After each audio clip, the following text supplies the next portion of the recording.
Bonjour à tous, bienvenue sur ma chaîne YouTube KDG Structure. Et ici, nous traitons des exercices de la résistance des matériaux. Et en tout cas, si c'est votre première fois que vous tombez sur ma chaîne YouTube, n'hésitez pas, abonnez-vous d'abord, likez cette vidéo et partagez ça avec vos connaissances. Entre-temps, j'avais fait une vidéo dans laquelle je présentais les différentes méthodes de détermination des degrés d'hyperstaticité d'une structure. Du coup, cette vidéo vient compléter voilà, cette précédente vidéo-là que j'ai déjà faite. Et du coup, si vous n'avez pas vu la vidéo en question, je mettrai le lien dans la description de cette vidéo. Vous pouvez aller regarder. Cela va vous permettre de bien comprendre ce que je vais faire ici dans cette deuxième partie, puisque cette vidéo, c'est la deuxième partie de la vidéo précédente. Du coup, là maintenant, je vais vous présenter encore la méthode de détermination du degré d'hyperstaticité d'une structure. Et du coup, pour cette structure, nous allons utiliser deux approches. Voilà. Je peux maintenant commencer. La première approche ici que je vais utiliser, c'est de compter chaque barre comme étant un corps. Chaque barre comme étant un corps. Du coup, ici, j'ai le droit de le compter comme étant comme un corps. Je peux le faire ainsi parce que j'ai des rotules partout. Voilà, j'ai des rotules partout. Et du coup, si vous comptez chaque barre comme étant un corps dans cet exercice, vous allez avoir 11 corps. Du coup, ici, j'ai 11 corps. Et 11 corps me donnent 33 équations.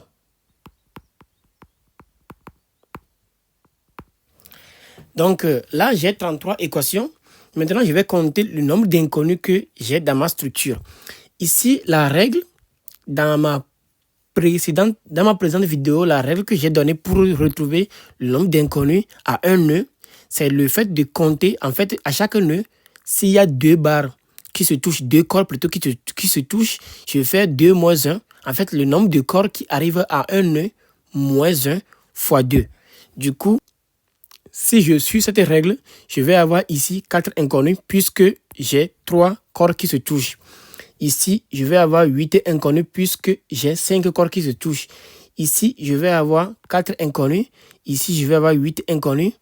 Et là, c'est bon. Maintenant, pour la partie où j'ai en plus des corps qui se touchent à un nœud, j'ai un appui. Du coup, si c'est le cas, vous prenez d'abord, pour ce qui concerne le nombre d'inconnus liés à des corps qui sont liés. Dans ce cas, par exemple, j'ai 2 corps qui sont liés. Là, je vais avoir 2 inconnus. Maintenant, en plus du fait que j'ai cet appui-là qui va apporter 2 inconnus, donc je fais plus 2. Ici, pareil, j'ai un corps moins 1, ça fait 0 fois 2, 0. Du coup, j'ai que l'inconnu de l'appui, donc j'ai plus 2 également. Ici, pareil, j'ai plus 4. Plus 2, plus 2. Et ici, j'ai également plus 2. Du coup, si on compte le nombre d'inconnus que j'ai ici, je vais avoir 36 inconnus. En tout cas, les 36 inconnus moins les 33 inconnus, équation plutôt, autant pour moi. Donc, avec cette approche-là, on a 36 moins 33 équations. Donc, j'ai 3 degrés d'hyperstaticité du système. Voilà la première approche. Maintenant, je vais vous montrer aussi une deuxième approche. Dans cette partie, la deuxième approche consiste à reconnaître cet ensemble comme étant un corps. Voilà, à reconnaître cet ensemble comme étant un corps.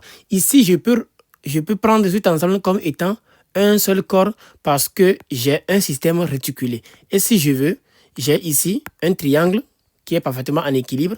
J'ai un second triangle, j'ai un second triangle et j'ai un dernier triangle. Donc ce corps, c'est un corps qui est en équilibre. Du coup, je peux recompter les autres corps que j'ai. Ici, à ce niveau, j'ai ce corps, j'ai également ce corps. Dans cette partie, vous allez voir que au lieu de 11 corps qu'on avait précédemment, j'ai ici 3 corps. Donc, 3 corps dans un système me donne 9 équations. On est d'accord? Maintenant que j'ai mes 9 équations, je vais compter dans mon système le nombre d'inconnus que j'ai. Avec la même règle ici, au lieu de 2 corps, j'ai un seul corps puisque j'ai pris l'ensemble là comme étant un corps. Donc, j'ai un corps avec un appui, donc j'ai plus 2 inconnus. Ici, j'ai 2 corps. J'ai cet ensemble-là qui forme un corps et ce corps. Donc, qui se touche à ce point. Du coup, je vais avoir 2 inconnus. Ici, pareil, j'ai 2 inconnus. 2 inconnus. Ici, pareil, j'ai 2 inconnus. Et ici, pareil, j'ai 2 inconnus. Donc là, vous allez remarquer, au lieu de 36 inconnus, on va avoir 12 inconnus. Donc là, j'ai 12 inconnus. Maintenant, en faisant la soustraction, on va avoir 12 inconnus moins 9 équations. J'ai bien évidemment 3 degrés d'hyperstaticité de notre système. On peut conclure que ce système est hyper de degré 3. Donc, vous avez vu que j'ai fait par 2 approches. J'ai utilisé la première méthode qui consiste à compter chaque barre comme étant un corps. Et dans la deuxième partie, j'ai compté cet ensemble comme un corps et ça comme 2 autres corps ajoutés. Du coup, là, je suis arrivé à la même conclusion en fait. C'est ça l'essentiel. L'essentiel, c'est que peu importe la méthode que vous allez utiliser, vous devez arriver à la même conclusion. C'est aussi très important de connaître beaucoup de méthodes en fait pour pouvoir déterminer le degré d'hyperstaticité d'une structure parce que des fois, c'est pas évident en connaissant qu'une seule approche. Des fois, c'est pas évident. Du coup, il faut faire l'autre pour pouvoir confirmer effectivement que ce que vous avez trouvé, c'est exactement ça en fait. Du coup, voilà un peu ce que je voudrais vous présenter aujourd'hui sur le degré d'hyperstaticité d'une structure. En bonus, je vais vous présenter un exercice que je ne vais pas traiter. Je vais juste vous présenter comment il faut le faire. Voilà un peu le système. Le système C, c'est comme un système réticulé. Voilà. Mais on a des cadres à l'intérieur. Du coup, c'est le même principe. Ici, on peut prendre cet ensemble-là comme étant un seul corps. Prenez ça comme étant un seul corps. Et n'oubliez pas, tant que vous avez une structure et que vous avez un cadre comme ça, il faut savoir que le système déjà est hyper de degré 3. Ce cadre seulement. En fait, vous prenez juste la partie cadre là, vous devez mettre que le système est déjà hyper de degré 3. Maintenant, vous refaites maintenant tout ce qu'il y a, tout ce qu'on avait fait. Voilà. En comptant ça là comme étant un seul corps, un corps, un corps et un corps.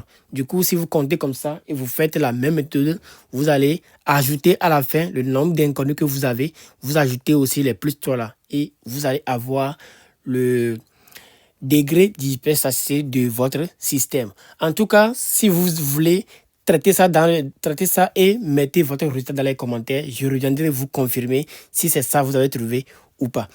Merci beaucoup à vous. À la prochaine. Partagez, likez et abonnez-vous.